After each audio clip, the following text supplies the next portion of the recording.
Hei Nenin, hei teman-teman, saya mau mengucapkan terima kasih sekali kepada teman-teman yang berkenan subscribe di channel ini dan memberi masukan kepada kita bagaimana caranya kita main drone, bagaimana caranya untuk hidup, memberi masukan itu semua saya yakin akan dicatat oleh Yang Maha Kuasa dan akan jadi ibadah, jadi berkah begitu, jadi pahala begitu kan katanya. Kalau kita memberikan suatu pahala, memberikan suatu niat baik, maka balasannya itu akan berlipat ganda.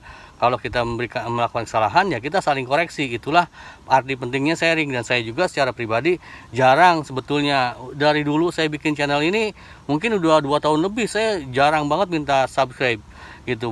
Om Jakral mungkin tahu bahwa saya menghindari itu gitu. Cuman saya sekarang menemukan bagaimana cara untuk kita survive dalam kondisi sulit ini adalah kita dengan survive.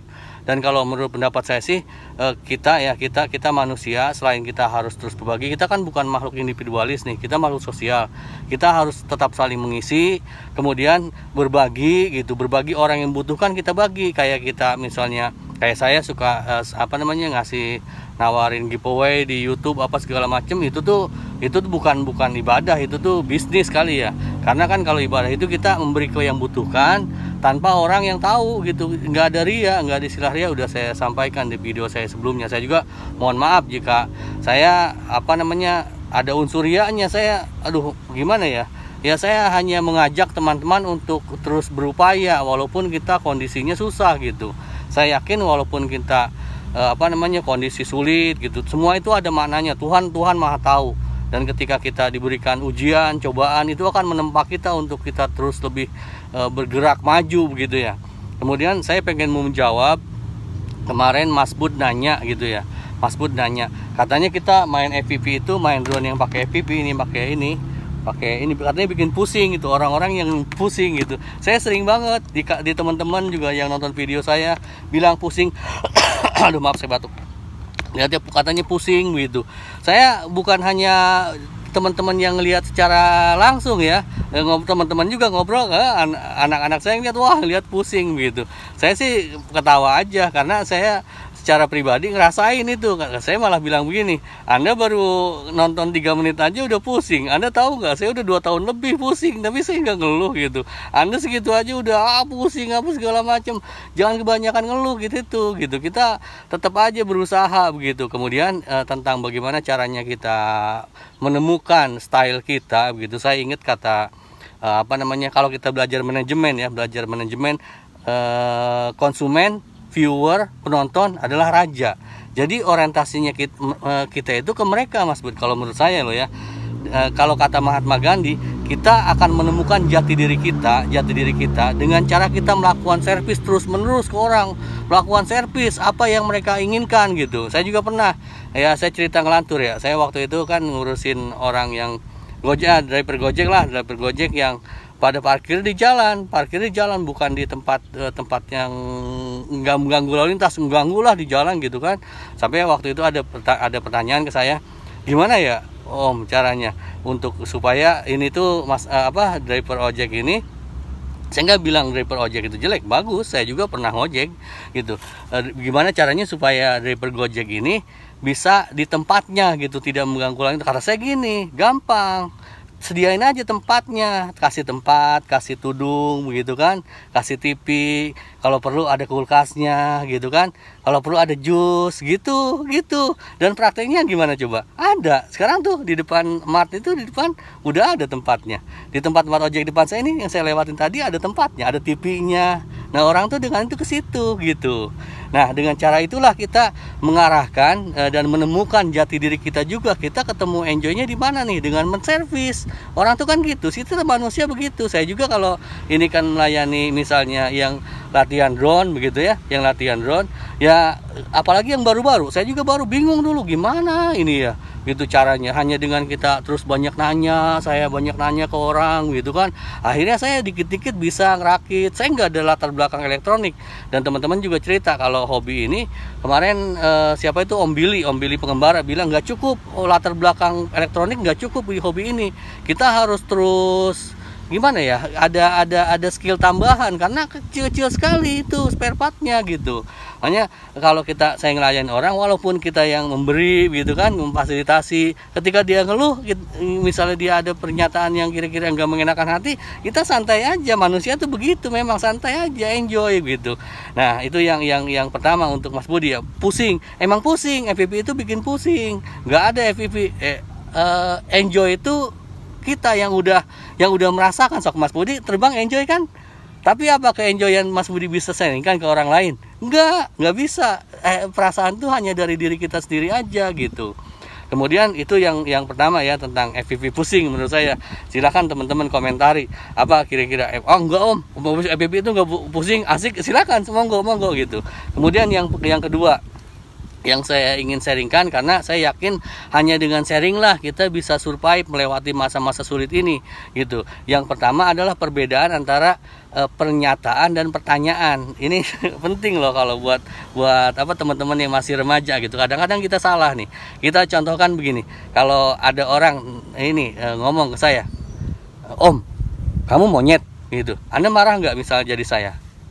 Kalau saya sih enggak, kan dia nanya. Kalau dia nanya, om kamu monyet gitu kan, dia nanya, om kamu monyet, saya tinggal jawab, enggak, bukan, kamu kali yang matanya siwer gitu, paling begitu saya jawab aja kan gitu. Kayak kemarin waktu di video sebelumnya, saya kan bikin video tentang mempertanyakan kenapa YouTuber itu jarang jawab begitu kan. Ada yang bilang, wah ini mah gibah, katanya ngomongin orang. Ya kalau nanya tuh kata saya sih nggak apa-apa, namanya nanya kan, dengan pertanyaan itu akhirnya terjawab. Kenapa YouTuber itu nggak jawab pertanyaan? Karena mungkin viewernya udah kebanyakan. Saya juga ngerasain. Saya makanya alhamdulillah viewer saya kemarin sedikit gitu. Untuk ke depan misalnya banyak ya, saya juga puyeng bagaimana jawabnya ini banyak gitu. Makanya saya minta teman-teman saling sharing gitu kan. Karena yang paling utama dalam hidup itu sharing, saling, bukan sendiri. Kita apa-apa diambil sendiri, nggak bisa. Itu bukan begitu konsep hidup itu. Konsep hidup itu kita berbagi begitu ya. Itu bedanya pertanyaan sama pertanyaan. Saya di film juga ada yang ngomong gitu. Ada di film apa sih itu, film From Dusk Till Dawn itu. Waktu zaman saya kuliah saya nonton film itu sambil ngeliat si Salma Hayek goyang-goyang itu. Wah, saya sampai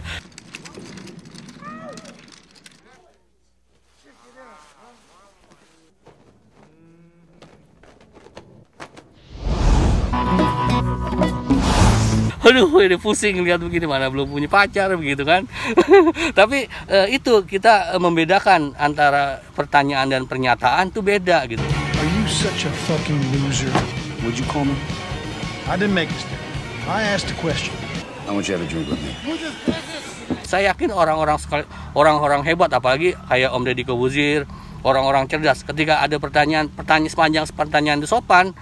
Misalnya Om Deddy nggak pakai celana, saya yakin dia nggak marah. Tapi kalau pernyataan misalnya Om Deddy nggak pakai celana, nah itu pernyataan beda ya, beda, nadanya beda. Om Deddy nggak pakai celana, beliau kalau marah wajar. Orang pakai celana, kamu bilang saya nggak pakai celana, gitu kan? Gitu. Pernyataan sama pernyataan tuh beda. Itu mohon pahami dengan baik gitu. Dan mohon izin silakan teman-teman saling berbagi, saling mengisi. Dan kalau untuk video ini, kalau ada teman-teman yang ingin bertanya kepada saya, kepada kami, silakan tulis di bawah, silakan ditulis di kolom komentar. Mau nanya apa kayak bebas, tentang drone maksudnya FPV, drone hobi, apapun silakan tanyakan. Tentang hidup juga boleh, sepanjang nggak menyelanggar aturan YouTube, tanyakan aja. Dan saya mohon bantuan teman-teman, kalau kira-kira ada pertanyaan tolong dijawab juga, karena dengan sharing lah kita saling berbagi gitu. Mohon izin saya mau terbang di sini, dan kemarin Om Poli Ajaib tuh minta, katanya saya pakai stick cam nih. Saya udah pakai GoPro, udah bawa GoPro, saya pasangin stick cam. Kenapa stick cam itu? Saya kemarin juga Om Diko juga minta kan pakai stick cam. Saya lihat punya Om Diko lebih bagus stick camnya, karena sebenarnya stick cam itu nggak penting kalau untuk expert. Untuk kita pemula mungkin pengen tahu gitu kan bagaimana stick camnya. Tapi kalau udah expert tuh nggak penting, karena gini, stick cam itu tergantung rate. Kalau rate saya tinggi, sekalipun saya mau diikutin, maaf aja susah. Saya ngikutin punya Om Diko susah, Om Diko mau ngikutin jarak saya susah. Itu mah gaya masing-masing, kira-kira begitu.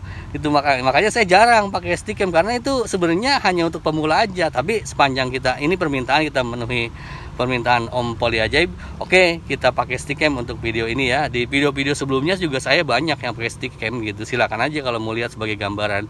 Oke, tetap jaga kesehatan, jaga kondisi, tetap enjoy, semangat, awesome, dan terima kasih. Mantap.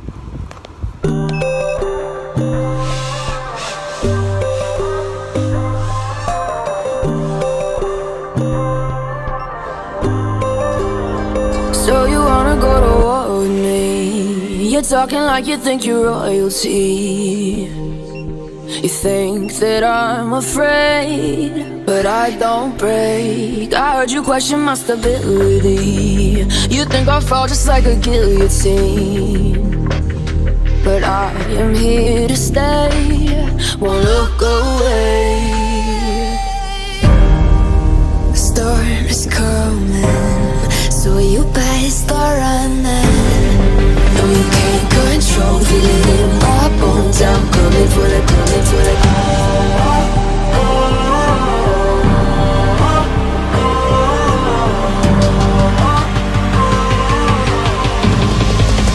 Coming for the throne.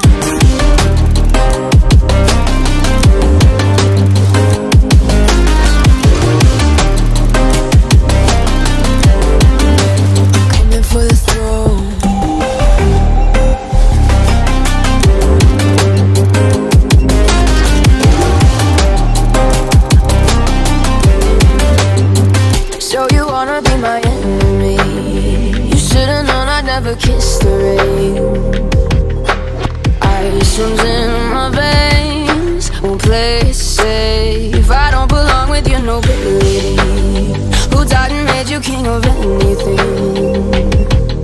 You think that I'm insane? That's your mistake. Kingdoms rise and fall, I've come to take it all. I'll take it, I've come to take it. Kingdoms rise and fall, I've come to take it all. I'll take it all. Storm is coming, so you better start running. No, you can't control, feel it in my bones. I'm coming for the, coming for the.